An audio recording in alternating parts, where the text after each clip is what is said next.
Le point de départ va se situer tout simplement dans l'introduction que M. Matteux a fait hier au colloque. Il a introduit la question du cyborg en disant cet homme. Déjà, je vous rends attentif au fait qu'il a parlé de cyborg et qu'il a dit cet homme, ce qui n'est pas forcément acquis que le cyborg soit encore un humain. Vous comprendrez plus tard dans ma présentation pourquoi je vous dis ça. Donc, cet homme peut-il, doit-il devenir réalité? Telle était la question posée par Jacques Matteux en préambule. Alors moi, à partir d'une question comme ça, j'ai envie de dissocier déjà à différents niveaux. Le premier niveau, c'est que le fait de se demander si cet homme adviendra pose la question de savoir ce que nous allons devenir. Ce que nous allons devenir dans la société de demain, donc clairement encore comme humains, c'est un peu la question à laquelle M. Levedec s'est attelé, cette idée de se poser la question du projet social, au fond, qui va avec ces individus améliorés que nous sommes en train de construire. C'est vrai que pour le dire juste en une phrase, moi je m'interroge toujours sur le fait que nous sommes en train de construire des individus qui vont vivre toujours plus longtemps, toujours en bonne santé, et qu'on n'est pas du tout en train de penser le cadre social dans lequel ils vont, comment vont-ils vivre ensemble. Mais bon, ça voilà, premier niveau, la société de demain. Deuxième niveau, l'humanité ou la post-humanité de demain. Là, c'est M. Ganesha qui s'est plutôt penché sur cette question-là, avec cette conclusion que nous avons des scénarios. Et là aussi, j'agrée tout à fait avec cette vision, qui est que d'un côté, on a des gens qui nous présentent des scénarios, alors ça peut être de la dystopie, ça peut être de l'utopie, ça peut être... une fois qu'il n'y aura plus d'humains, ça va être le bonheur, ou alors ça va être... vous avez plutôt mis l'accent sur le côté catastrophiste de la chose, mais ça reste de la spéculation. Donc là, je dirais, c'est pour le côté concret. Imaginons qu'on y va. Qu'est-ce que ça va donner, la société et l'humain de demain? Il y a une autre chose qui est celle sur laquelle je vais me concentrer moi aujourd'hui, qui est se demander, au fond, se dire, peu importe à ce stade de savoir si on y va, et vous comprendrez bien que le peu importe, c'est pas dans le sens de dire c'est égal si on y va ou pas, c'est oublions ces questions-là pour le moment, et demandons-nous ce que ces théories nous disent sur nos valeurs actuelles. Hein, c'est une chose de savoir si ça adviendra et comment ça adviendra, c'en est une autre que de voir toutes ces idées comme des projections d'une société à un moment donné. Moi, je suis anthropologue de formation. Comme Jacques Matteux l'a dit, je m'intéresse au rapport entre technique et société et technique et humanité. Et je ne sais pas jusqu'à quel point vous êtes tous familiers avec la démarche anthropologique, mais donc les anthropologues travaillent par immersion dans le terrain. Et souvent, les anthropologues qui étudient des sociétés autres que la leur doivent faire un effort de dépaysement pour aller essayer de comprendre, enfin ils sont en situation complètement dépaysée, ils ne sont pas dans leurs valeurs, ils doivent essayer de comprendre des valeurs qui ne sont pas les leurs. Moi, en m'intéressant aux nouvelles technologies, clairement, j'ai un effort de distanciation à faire parce que ce sont mes propres valeurs que j'interroge, les valeurs de ma société. Alors pourquoi est-ce que je vous dis, je me sens obligée de vous dire ce préambule?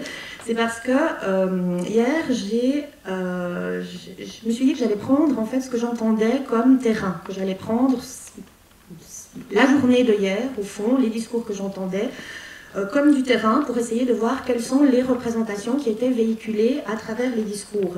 Et si je dis que si je prends la précaution de vous dire que je fais un effort de distanciation, c'est dans le sens que quand je vais me référer à des choses qui ont été dites par d'autres, c'est pas dans le sens de leur jeter la pierre, c'est dans le sens de mettre la lumière sur ma société et de voir comment, nous qui réfléchissons à ça, comment on est dans un cadre particulier.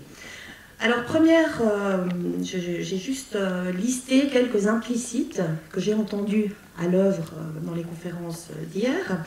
Alors, le premier implicite, ce qui m'a semblé évident et que je partage tout à fait, et qui va me donner en outre le prétexte de vous raconter ma vie, puisque quand j'ai posé la question à Jacques Matteux de savoir quelle orientation il souhaitait que je donne à cette présentation, je caricature un petit peu, mais en gros, il m'a dit « racontez votre vie, parce que c'est votre expérience de long terme sur la question qui compte. » Donc, mais c'est vrai que c'est pas forcément compatible de vous raconter tout ça avec le choix que j'ai fait hier de vous mettre de vous intégrer dans ma présentation.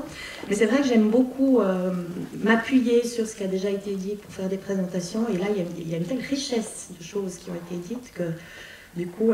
donc voilà, je parle peut-être un peu de manière télégraphique, mais c'est parce que j'ai envie de vous lancer beaucoup de pistes. Donc le premier implicite qui m'a semblé évident hier, c'est que nous sommes tous convaincus, nous raisonnons tous en termes du réparer à l'augmenter. C'est souvent ça l'intitulé d'ailleurs. Il y a dans notre esprit un continuum qui est que nous passerions, je le dis au conditionnel, mais bon, de la réparation à l'augmentation. Ça, c'était flagrant dans la plupart des présentations de hier.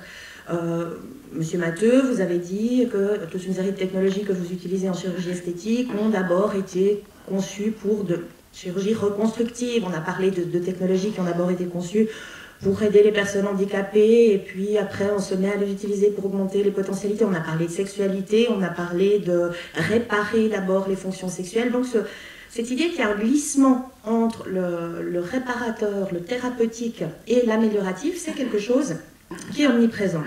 Et pourquoi est-ce que je vous dis que ça va me donner le prétexte pour vous raconter mon histoire? Parce que vous allez voir qu'une des premières gifles, je dirais, que j'ai prises sur mon terrain avec Kevin Warwick, ça a été de me rendre compte que ce continuum, finalement, il n'est pas évident pour tout le monde. Pour lui, il n'existe pas du tout. Alors, je vous explique. J'ai commencé à la fin des années 90 à m'interroger sur les représentations des ingénieurs qui fabriquent des prothèses implantables ou potentiellement implantables. Si vous voulez, mon point de départ, ma question c'était... c'est l'histoire, c'est la fameuse métaphore, j'oublie toujours, c'est quoi, Thésée, le bateau de Thésée? Est-ce que c'est ça? Où je vous emprunte votre bateau, premier été je l'utilise, il y a une planche qui est pourrie, je la change.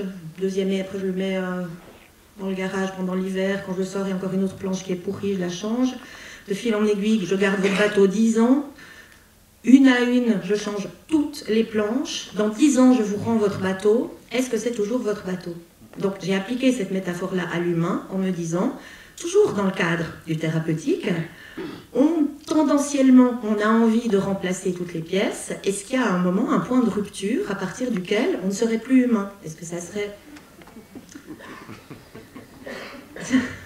Bon. C'est vrai que ça déstabilise. Hein. Du coup, je sais pas. Oui, je disais donc.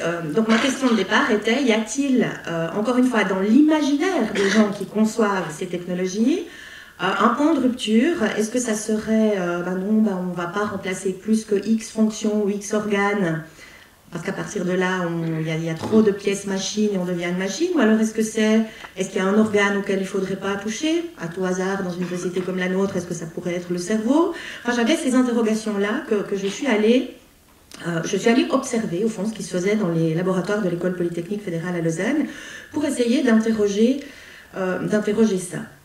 Et j'ai assez vite remarqué qu'il y avait justement un glissement, c'est comme ça que ça s'est conceptualisé dans ma tête, glissement entre une médecine thérapeutique et une médecine améliorative. Et ce que j'ai trouvé très intéressant, c'est que ce glissement, moi, il me sautait aux yeux, mais il n'était jamais formulé par les chercheurs. Je vous donne un exemple qui est un chercheur dont je parle tout le temps, et je l'aime bien cela dit, mais il est pour moi un bon exemple de ces chercheurs qui m'ont conduite à avoir ce glissement. C'est quelqu'un qui travaille sur les interfaces cerveau-machine, mais de manière non invasive. Et il a un discours très orienté, thérapeutique au sens large. Il fait ça pour aider les personnes handicapées. J'ai choisi de ne pas vous montrer l'image parce que vous en avez vu plein hier. Vous avez vu des exemples de ce type de technologie hier. Et donc, il a un discours très centré sur la thérapie. Et c'est même au point que si par hasard on lui dit augmentation, alors là, non, il est même fâché, je veux dire. C'est même pas un non-dit, c'est un refus de sa part de se reconnaître dans un processus d'augmentation. Et alors, mais là je vous parle de l'an 2000, hein. Il était sur un projet européen justement sur ces questions. Et voilà, l'anthropologue travaille aussi un petit peu comme ça, je discute, des fois je pose la question bête pour un peu aller chercher. Et ce chercheur me dit en fait que l'un de ses autres projets financés était en lien avec l'aéronautique. On a déjà parlé de la recherche spatiale hier, on est en thème. Et moi, alors, je pose la question, je fais la naïve et je lui dis, ah bon, on va envoyer des astronautes handicapés dans l'espace, alors? Et il me dit, non, pourquoi? Et je dis, bah, tu viens de me dire que tu ne travailles que pour la réduction, entre guillemets, des handicaps. Et là, il me dit, oui, bah, bien sûr, l'astronaute sur Terre est tout à fait, entre guillemets, normal, mais une fois soumis à d'autres conditions, il n'est pas fait pour être dans l'espace. Donc là, il faudrait quand même lui donner un petit quelque chose. Et dans son esprit, il n'y a pas de contradiction. Et moi, quand j'entends ce genre de recherche, quand j'entendais ce genre de recherche, pour moi, il était évident qu'on parlait d'augmenter les humains standards. Et alors, quand j'avais ces idées qui me venaient et que j'essayais de les soumettre aux ingénieurs avec qui j'échangeais, il y a eu les premières années une réaction qui était c'est de la science-fiction. Cette réaction-là, elle était aussi présente en sciences humaines et sociales. Moi, j'ai soutenu ma thèse en 2005. En 2005, il y avait encore beaucoup de gens qui disaient non, mais ça, c'est de la science-fiction, y compris dans mes domaines, où on me disait qu'il fallait aller étudier la littérature, c'était ça qui m'intéressait, et ça étonnait que j'étudie ça dans les laboratoires.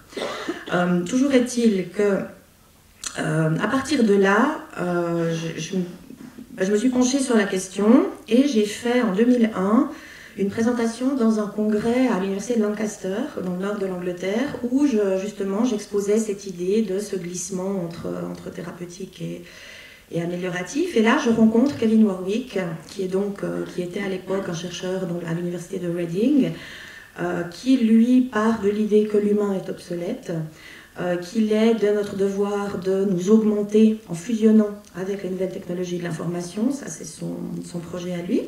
Et donc, je le rencontre en 2001 à l'université de Lancaster, avec moi un papier qui était un papier critique. Là, je veux dire, j'assume tout à fait le fait que je décrivais ce glissement dans un premier temps et que je le, entre guillemets, critiquais, je m'interrogeais sur ce vers quoi des gens comme lui, finalement, allaient nous conduire. Et quand je me suis rendu compte qu'il était aussi ascologue, j'ai eu très peur d'abord, parce que je me suis dit, bon, c'était la première fois que je faisais une conférence en anglais pour commencer, donc j'avais dû tout écrire.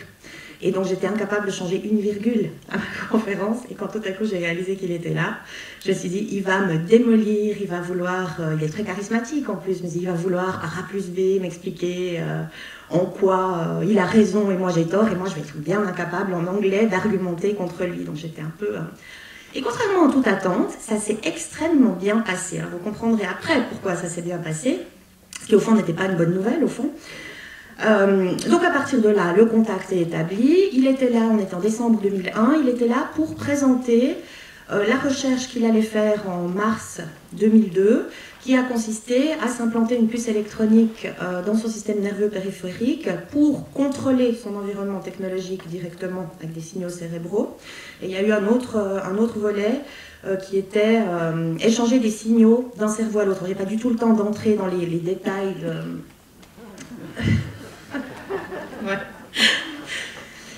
J'ai pas du tout le temps d'entrer dans les détails de ces recherches, mais bon, pour lui, vraiment, l'idée, c'est se passer du corps qui est une médiation, qui pour lui est une médiation de trop. Le corps est obsolète, on est dans la même perspective que Stellark, qu'on a vu hier, par exemple.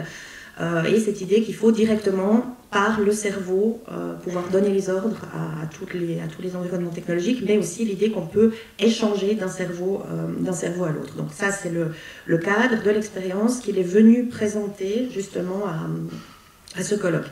Et moi, du coup, j'ai saisi la balle au bon, vu qu'il était là, qu'il était accessible et qu'il n'avait pas l'air trop choqué par le fait que j'étais critique.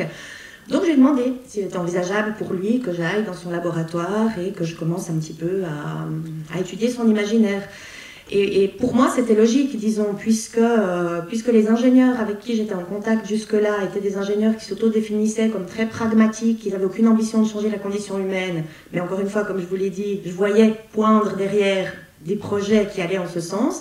Je me suis dit, allons voir dans le laboratoire de quelqu'un qui assume, qui dit haut et fort, je veux devenir autre chose qu'un humain.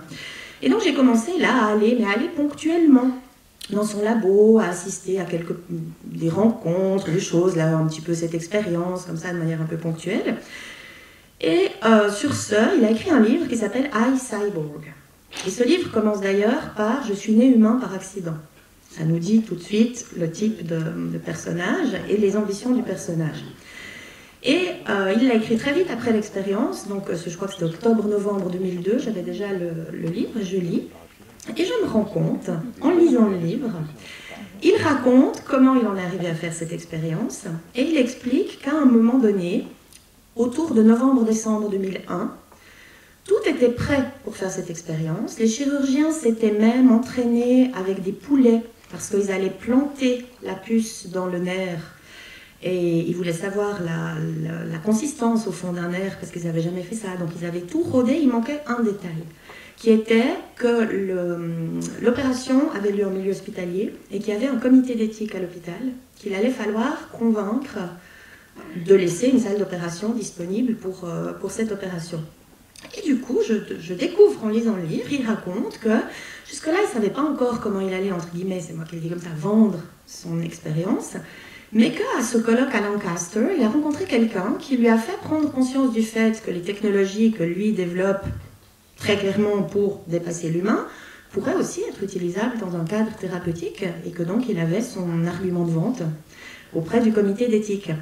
Et c'est là que j'ai compris pourquoi ça s'était très bien passé, parce que j'imagine qu'il m'a écouté en se disant, je pense qu'il n'a même pas entendu le côté critique, il a juste entendu qu'il avait un argument pour le comité d'éthique. Et c'est à partir de là que j'ai décidé d'aller vraiment poser mes cartons dans son laboratoire, et que j'ai monté un projet pour aller rester quelques années chez lui, dans son laboratoire, parce que là je me suis dit, alors soit j'arrête de réfléchir à ces questions et je dis plus rien et je publie plus rien de peur que ce qui chez moi était une critique soit utilisé, soit j'interagis avec lui. Et on est parti plutôt dans cette dynamique collaborative qu'on poursuit encore, même si maintenant c'est plus à distance.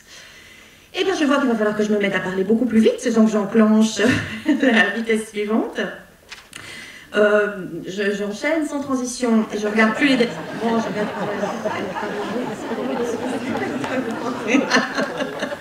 On en parlera après. Hein. Alors justement, jusque-là, je trouvais que je parlais de manière très lente et posée. Maintenant, je vais devenir moi-même parce que je vois que le temps passe très très vite. Donc, j'accélère. Alors, c'est le turbo cette fois.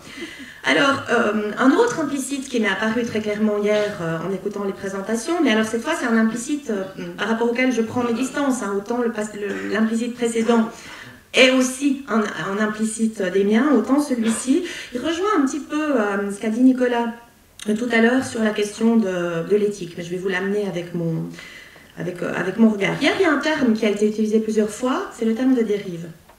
Quand on parle de dérive, ça suppose qu'il y a un bon et un mauvais usage. Hein. Il y a un implicite derrière qui est que si on dit que le transhumanisme est une dérive, on a l'idée que c'est un mauvais usage, que les objets sont là et qu'il y a une bonne manière de les utiliser et qu'il y a une mauvaise manière. Il y a un autre mot qui a été utilisé, qui est un mot qui est très souvent utilisé, c'est le terme d'impact. Le terme d'impact, c'est la même chose. C'est cette idée qu'on a beaucoup dans nos sociétés, que l'objet technologique est là, qu'on n'a pas de responsabilité dans sa venue. Moi, j'ai toujours la métaphore de la météorite qui me vient à l'esprit. Une météorite tombe dans votre jardin, elle va avoir un impact. Et à partir de là, il va y avoir des conséquences sur votre vie. Mais vous n'avez aucune responsabilité dans le fait que cette météorite soit tombée dans votre jardin. Il y a juste des choses que en aval, elle est là, et en aval du fait qu'elle est là, vous allez devoir gérer les conséquences. Et moi, ça c'est une vision du monde qui m'ennuie un peu, parce que je trouve qu'elle encourage la déresponsabilisation des producteurs de ces technologies, justement. Hier, on a entendu quelqu'un nous dire que autour des juristes et des politiques de faire leur travail. Ça, c'est typique de ces discours qui considèrent que la société s'arrête aux portes des laboratoires, que dans les laboratoires, on fait des choses qui sont neutres, et qu'après, une fois qu'elle sera sortie, il y a clairement les bons usages, et puis les politiques et les juristes qui doivent nous gérer les mauvais usages. Et ça, je trouve que c'est une vision très courte. Aux États-Unis, en 2008, ils ont voté une loi contre la discrimination par les gènes. Bah, typiquement, ça arrive comme la grêle après la vendange. C'est bien parce qu'on a compris que maintenant on peut le faire et qu'on est en train de le faire qu'on vote la loi. Donc j'ai l'impression qu'il y a toujours un train de retard avec cette manière d'aborder les choses.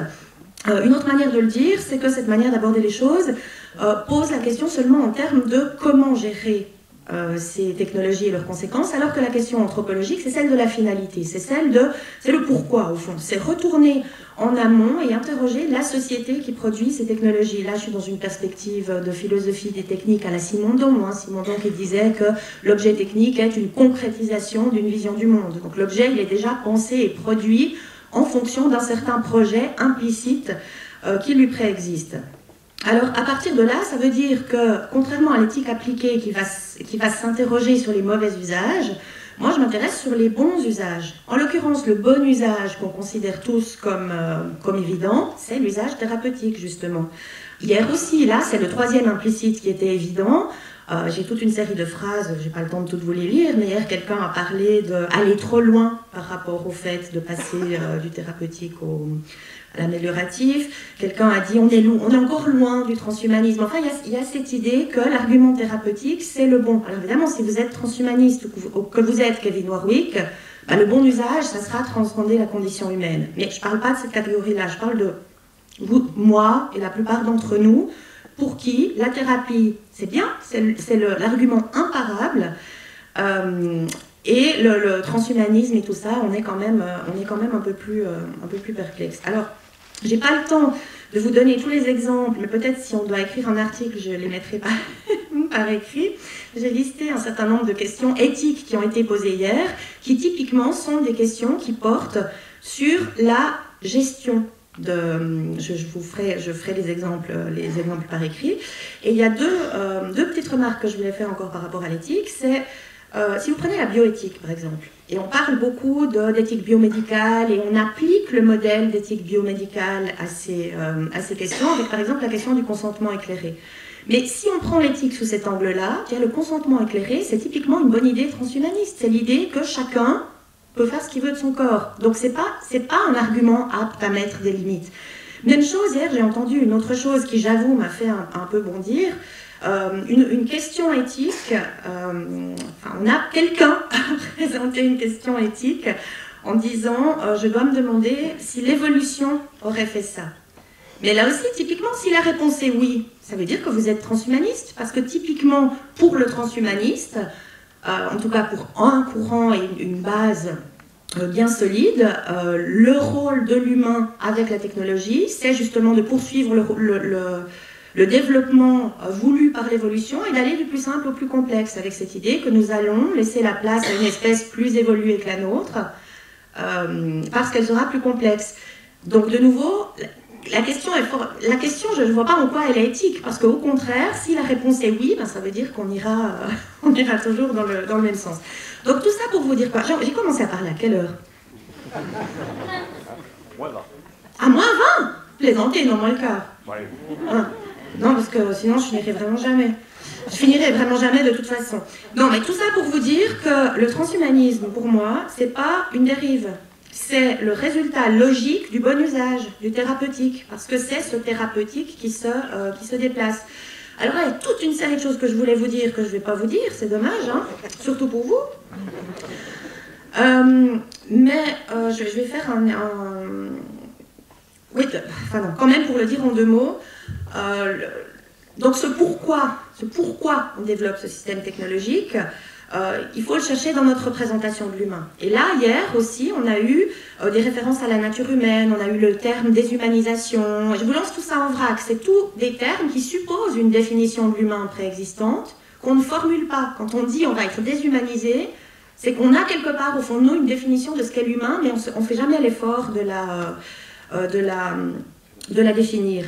Et de la même manière, quand on se projette dans l'avenir, ou qu'on parle de cyborg, ou qu'on parle d'humain ou de post-humain, ça nous donne en miroir notre définition de l'humain. Parce que pour ceux qui considèrent qu'on est des cerveaux sur pattes, et qu'on va devenir plus rationnel, qu'on va perdre les sentiments, mais que c'est pas grave, on va devenir plus humain, on va pas devenir autre chose, parce qu'on va développer ce pôle rationnel qui est notre humanité. Alors au contraire, si vous considérez que les émotions font partie de l'humain et qu'on va les perdre, alors là on devient un post-humain. Vous voyez, là je vous ouvre juste ce champ, et je pense que je vais être obligée de conclure, donc je vais aller directement à autre chose. Mais encore une fois, vous ne savez pas ce que vous manquez. Non, simplement une autre pièce du puzzle en termes de représentation de l'humain. Amy Mullins, on en a parlé hier, et alors là j'y vais, je vous le balance vraiment cracra. Hein. Amy Mullins, donc amputée des 2 jambes, a toute une série de prothèses de jambes de rechange, et elle dit à qui veut bien l'entendre qu'elle a un avantage sur les femmes normales, parce qu'elle n'a pas à s'épiler les jambes, ces prothèses étant dépourvues de poils. Si on met ça bout à bout avec la définition de la santé telle qu'elle a été donnée par l'OMS en 1946 et inchangée depuis. La santé, c'est pas juste une absence de maladie et de handicap, c'est un état de bien-être, un état de bien-être total. Alors, revenons au poil aux jambes. Si pour les femmes, avoir les jambes épilées, c'est une question de bien-être, j'ai envie de dire, à quand un problème de santé publique lié au poil aux jambes? Ce que j'essaye de vous dire par là, c'est que il y a un élargissement de ce qui est considéré comme pathologique, mais tout ça, au fond, finalement, le transhumanisme fait du thérapeutique, c'est pas de l'amélioratif, c'est écrit déjà dans la définition de l'OMS. La vieillesse est considérée comme une maladie chronique, on fait de la médecine prédictive, de la médecine préventive, c'est toutes des médecines mais qui prennent en charge des humains qui ont juste le malheur d'être des humains avec les faiblesses des humains.